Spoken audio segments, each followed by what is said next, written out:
Assalamualaikum warahmatullahi wabarakatuh. Asyhadu an la ilaha illallah wa asyhadu anna Muhammadar Rasulullah. La haula wala quwata illa billahil azim.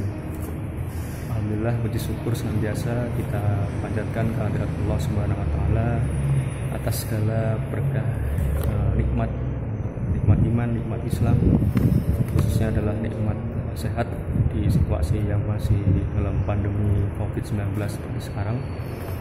Tak lupa sholawat serta salam senantiasa tercurah pada baginda Nabi Muhammad SAW yang gerak kita nantikan syafaatnya di yaumul qiyamah. Amin ya robbal alamin.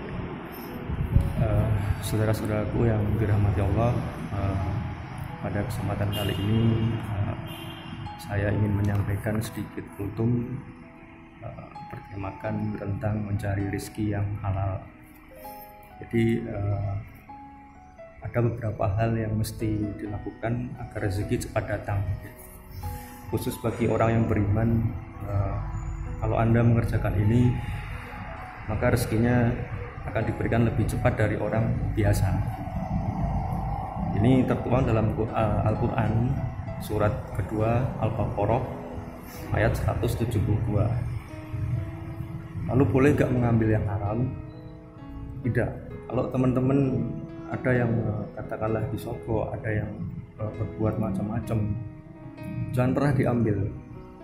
Karena ketika Anda mengambil yang haram, maka akan mengurangi rezeki yang halal.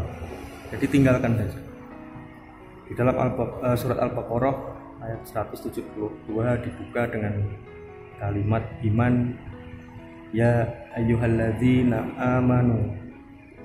Ayatnya dibuka dengan kalimat iman. Kalau ada ayat Al-Quran dibuka dengan kalimat iman, maka ayat ini hanya ditujukan kepada orang yang beriman, jadi tidak yang selainnya. Kalimat selanjutnya adalah kulu min thayyibati ma razaqnakum. Tetap ikhtiar, sesoleh-solehnya orang tetap ikhtiar juga. Tidak bisa kemudian sekali berdoa rezeki langsung turun dari langit.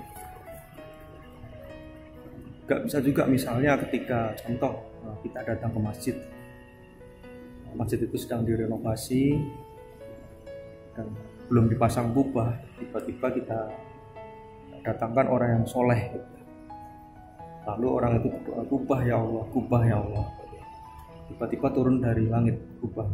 Mustahil. Jadi sesoleh-soleh manusia tetap menempuh ikhtiar juga dalam kebaikan.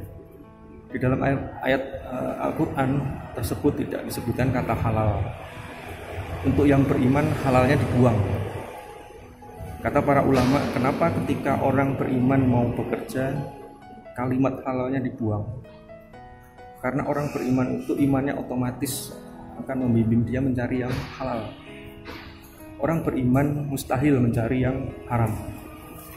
Jadi kalau ada orang mengaku beriman mencari yang haram, ini menunjukkan ada yang salah dengan imannya.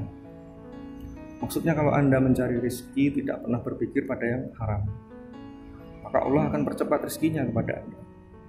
Allah yang akan dekatkan rezekinya, jadi bukan dia yang lelah mencarinya.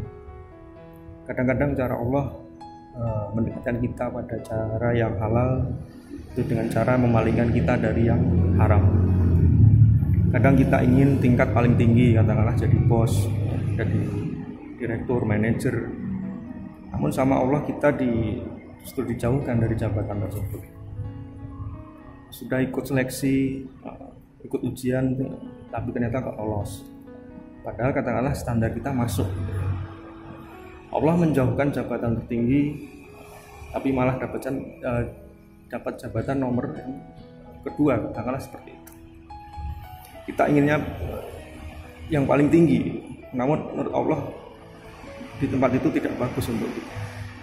Mungkin kalau masuk ke situ pergaulannya tidak bagus, masuk lingkungan tidak baik, sholatnya jadi susah, baca Quran jadi susah, maksiat banyak dikerjakan. Jadi orang yang bekerja dengan imannya gitu ya, selain rezekinya didekatkan oleh Allah, dia dijauhkan dari maksiat oleh Allah. Maka rezekinya tersebut dibuat berkah oleh Allah. Orang yang mencari rezeki tidak dengan iman, sekalipun banyak, itu kelihatannya sedikit. Banyak orang jabatannya tinggi, kaya, tapi masih korupsi juga. Kita lihat akhir-akhir ini fenomena korupsi. Kenapa? Karena yang banyak itu dicari tidak pakai dengan iman, tapi nafsunya yang muncul. Kalau sudah pakai nafsu, yang banyak jadi kelihatan sedikit. Rekening banyak uang, rumah sudah luas, mobil sudah banyak, ya. Tapi masih ngambil punya orang juga. Kenapa? Karena yang banyak kelihatan sedikit. Kerja lagi, berangkat gelap, pulang gelap. Kata Nabi Muhammad SAW, burung saja berangkat pagi, pulangnya sore, tapi rezekinya cukup. Kalau pernah bekerja tapi rezeki tidak pernah cukup, itu menunjukkan ada yang tidak berkahan dalam rezeki itu. Ada yang salah pasti di dalam.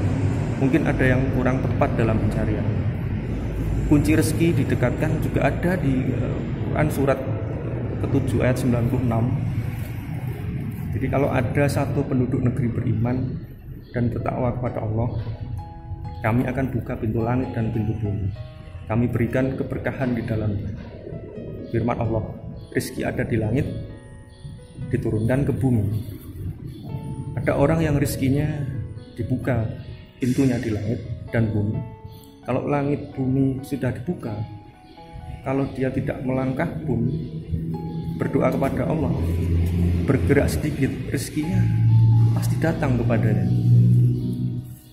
Bagaimana cara mencari rezeki? Dengan iman dan takwa. Jadi kalimat takwa itu disebutkan di dalam Al-Quran itu sebanyak 115 kali. Di antara makna takwa itu ada dua. Jadi satu, membangun hubungan baik dengan Allah, gitu ya. Caranya dengan menjaga sholat, tahajud, tunaikan sholat duha. Itu ditambah sholatnya, maka Allah akan tambah untuk memudahkan mendapatkan rezekinya.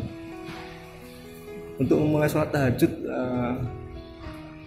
cukup 2 rakaat, gitu ya. Jangan memaksakan untuk yang 11 rakaat bagi yang baru memulai untuk sholat tahajud. Jadi jangan paksakan dulu untuk 11 rakaat. Kata Nabi, orang yang belum biasa sholat malam, mulai dengan 2 rakaat dulu. Jangan pengen langsung ke 11 rakaat.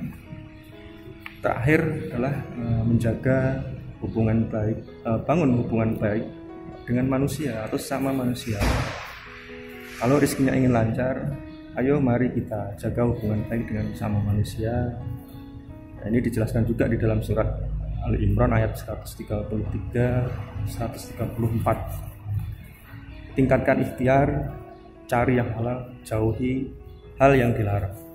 Keluarkan pada yang baik-baik dan tingkatkan ketakwaan kita kepada Allah, maka rezeki akan dipercepat oleh Allah. Mungkin demikian yang sedikit bisa saya sampaikan pada kesempatan kultum kali ini. Mohon maaf apabila banyak kekurangan. Wabillahi taufiq wal hidayah. Wassalamualaikum warahmatullahi wabarakatuh.